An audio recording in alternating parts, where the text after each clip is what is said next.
Hey, it's Captain Roger. Let's go for a walk.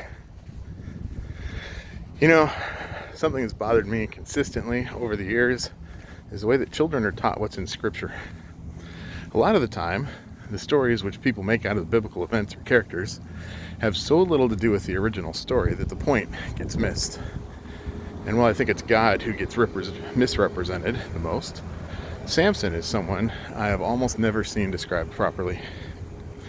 Not only shouldn't the story of Samson be in any Bible for the under 12s out there, it should never be told as anything other than an example of what can go wrong when someone consistently refuses to walk with God.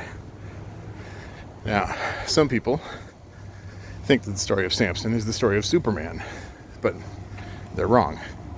Superman was based on Moses, child in a basket being sent away to become an agent of salvation. Yeah. Samson's a lot more like the deliverance I talked about yesterday. God providing just enough light for an unrepentant people to be able to see there could be so much more to life than self-gratification would ever lead them to. Do you know that Samson starts as an impossible birth story? God seems to like those. Samson's parents were old and barren. They had no kids, no hope for any. That was kind of a thing in those days. But a messenger appears to the wife, telling her that she would soon have a child, she would have some restrictions she would need to follow, and there were some rules the kid would need to follow as well. And of course, when she went and told her husband about this, he seems to have struggled with what she had to say. So he gets busy sending God some knee mail, asking that he send the messenger back. And God, apparently trying to nip this little misogyny in the bud, sent the messenger back to the wife and then had her bring the husband back to the messenger, who pretty much said, look, I already told your wife everything, just do what I told her.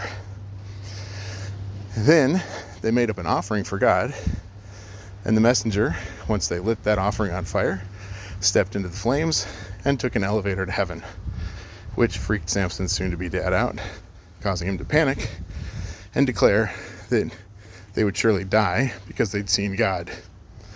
And his wife, now fully establishing herself as the wiser of the two, points out that if God had wanted to kill them, he probably wouldn't have done it by telling them they were about to have and raise a child.